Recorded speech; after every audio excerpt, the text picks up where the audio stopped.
So next up, we have the empathy individual curriculum. So I love my individual curriculums. They're super packed full of so much stuff, so many activities, data tools, counselor's guide. Like they're just chock full of so much info. I can't wait to show you all about it. But why I think you should use a planned curriculum in your individual sessions. So I used to kind of wing it in my individual sessions, to be honest, but I've learned that transformation takes place with structure. So the more structure you have and a plan to follow, the more likely you're going to see results with your students. They're also ASCA aligned, so you know that your objectives aren't just random, but they're lining up with the ASCA national model. And it allows you to track data. So I include data tracking forms so you can make sure that you can track your students' growth and see if it's working or if it's not working, and then adjust accordingly. I give you two options for feelings check posters depending on the age of the kids that you're working with. So again, I like to start these with a feelings check. And I give you a counselor's guide. So one is like a general counselor's guide, best practices for individual counseling, and one is specific to this session. So it has supplemental videos on empathy, objectives on what the students are going to learn, and then of course the ASCA mindsets and behaviors. They'll get an empathy definition poster that you can hang up or just keep in their folder to review with them at the beginning of each session. So it includes 5 activities. You'll get a matching game, a social story, a dice discussion game, a role play activity, and an empathy and action challenge. So here is a look at the matching game. Now I love this one because it's not just clip art, it's real photos, so they can really try to understand how these people are feeling. So they're going to match them up. This person just scored the winning kick for their soccer team. Who would that be? Or this person just found out their friends are spreading rumors about him or her that are online that are not true. Who would that be? So I tried to pick like really relatable examples here, and you can have those deeper conversations. Oh, has this ever happened to you? How did it make you feel?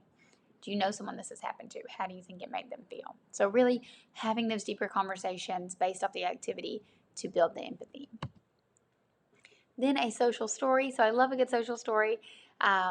You're going to read the story about Carla and about her situation, and then you're going to, ask the kids some questions afterwards. There's a matching die that they answer questions regarding the story, saying, have they ever felt like that before? How do they think she feels? And so on.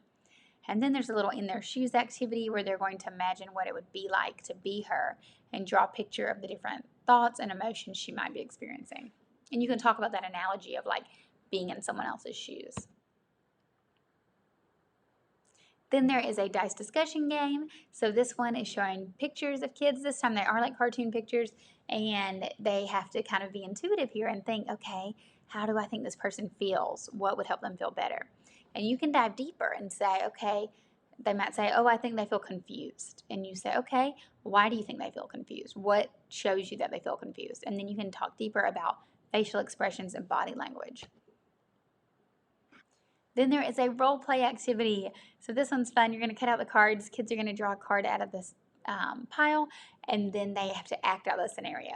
So Sarah just told someone Sally's secret. How would Sally feel and act? So then they have to act that out, how they would feel and act if that happened to them.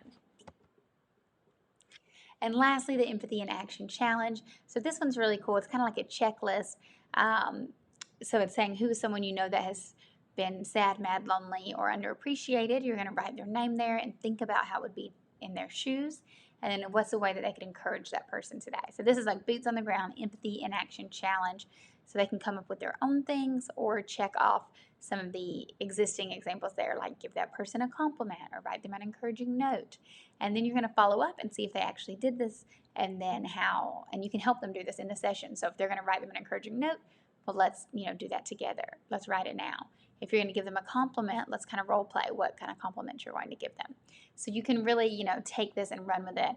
And then you want to follow up and see if they did it and see if they've noticed a difference. And I have 5 journals for you. So they're going to read the questions and then answer the prompts. So these, give them some time, turn on some music. Sometimes I'll go to my computer and just be like, okay, we're going to take a few minutes. Give them some space so they can really be open and honest when they're answering these journals. And of course, like I said, I have those data tracking tools for you. So a self-assessment. So they're going to answer what they think about empathy, and all of these align to the objectives. So it's a great way for us to track how they're progressing. They're going to do the self-assessment during the first session and during the last session. And then the student rating scale. So this is where they're going to, color in a number that best describes their efforts at placing themselves in someone else's shoes. So how empathetic have you been, since I last saw you this week? So they're going to do it each week, and you can kind of see, oh, well, last week you felt like you were doing really good with your empathy. This week it's been a little harder. What's been going on? So this serves as a really good discussion tool. I like to do it at the beginning of the session paired with feelings check. And lastly, there's the data collection. These are the behavior surveys that you're going to send out to parents and teachers. So the other two tools I just showed you are for the students themselves. These are surveys for parents and teachers. They're going to answer these phase 1 before counseling and then phase 2 after counseling. So it's like a Likert scale of never, rarely, sometimes, often, and always. Things like thinks about how others might be feeling, is able to identify how they're feeling, can accurately identify others' emotions. So parents and teachers are going to answer these questions. And it's really cool to get a full circle picture because we can see, oh, well, at home they seem to be, more empathetic than at school, or vice versa. Or maybe it looks the same at both places. And then how does that data compare to how the student is self-perceiving?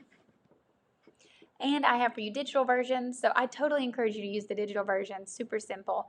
I have the self-assessment and the behavior surveys in digital versions. The behavior surveys are cool. I think you'll get a lot quicker response from parents and teachers if you send them out digitally. That's why I created those. I hope your kids love this individual's curriculum and are really able to develop that deeper empathy.